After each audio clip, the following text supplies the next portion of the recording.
What's up guys? Nandito na naman po ang inyong kabugnoy. Nagbabalik. Guys, for today's video nga po pala ay magluluto po uli kami ng aming pananghalian. Kami po ay nagbili po dyan ng karning baboy. Ang aming pong binili po na parte ng karning baboy ay liempo. Liempo naman po aming lulutuin.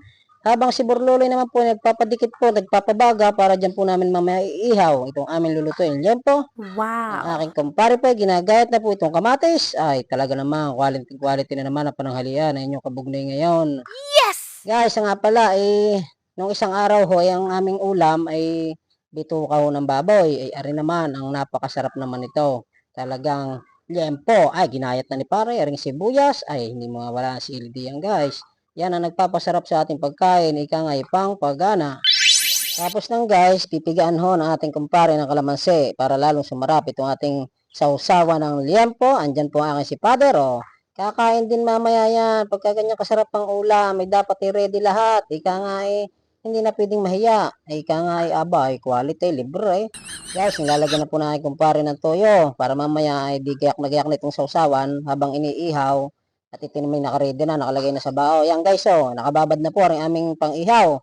Nilagyan po yan namin ng pang-marinade. Nagbili po kami diyan. No? Masarap na pang-marinade. Ang binili po namin dyan, Mama Sitas. Ay, quality yun, quality. Pagkatapos po noon, habang sila pinagpapadikit doon, kami po nagyakag muna ng aking kumpare. Kami daw po kukuha muna ng dahon ng saging. At ang gusto ako lagi kasama. Kaya lang naman hindi ko natin pagbigyan. Baka sabihin naman na rin, lagi nila siya nakuha. Sayang din ang video. Ayan guys, inilatag na ni Burluloy itong ating mga liempong niluluto. Madami Wow! po yan, 2 kilo po yung aming nilulutong yan. Kaya ang aming pagkain ngayon, ako, sobra-sobra ho. At kami naman hiilan niya yun yan.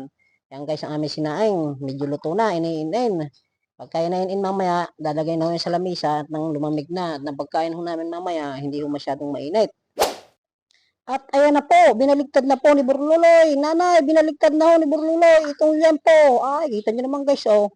Medyo paluto na. Akala nyo lang sunog yan, ay hindi sunog yan. At namaya, ipapahidan pa natin yan ng pampalasa. Ang ilalagay po natin dyan, syempre, itong ating pinagmarinidan para yung ating liempo ay quality sa sarap ng lasa. Magaling pati nga ho mga nagluluto. O yan, o guys, o kita nyo naman, namin sinaing, in na po yan. Ilalatag na po namin yan diyan para naman medyo lumamig na yan. Para pag kinain namin mamaya ay hindi mapaso ang nguso ng inyong mga kabugnoy.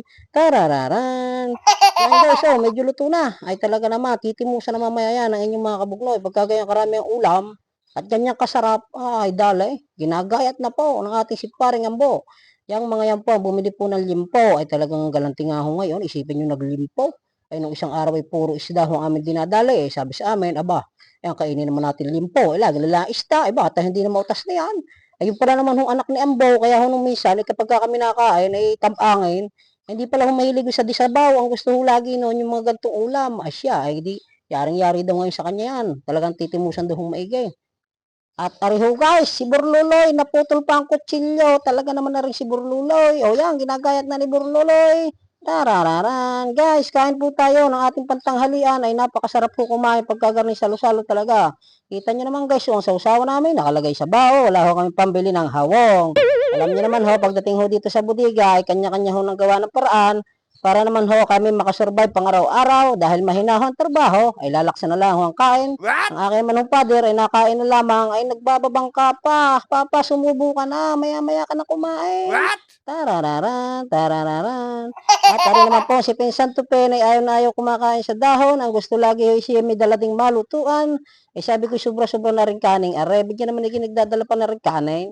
Eh sabi ko sa akin, alay, ibang sigurado, paano kung hindi kayo magluto? Ay gutom, si Tupen. At ang sabi ko naman ho, aba, hanggat nandito rin mga galante nating biyahero, hindi tayo magugutom. May napakabait ng mga yan. Alam niyo naman guys, pag hindi kami pinakain ng mga yan, ay lalong wala akong dadating na niyog. Ha ha ha ha. Tarararan.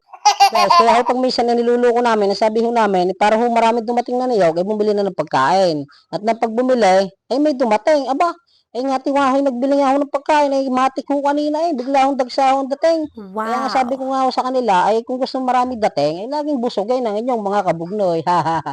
Sabi naman ho sa amin, aba, ay parang inuuto nyo na yata akong mga kabugnoy Yan guys, kita nyo naman ang aming kinakain Talagang quality na naman ng liempo. Busog na naman. Ang bulati sa tiyan ng inyong kabugnoy. Niluluko nga ho kami ng aming mga biyahero. Ang sabi nga ho sa amin, ay medyo mahina na nga trabaho, ay wala na daw ho kami ginawa kundi kumain ng kumain.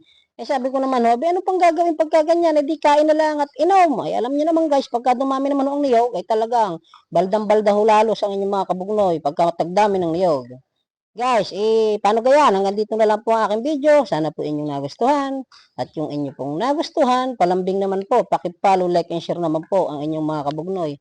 Paalam!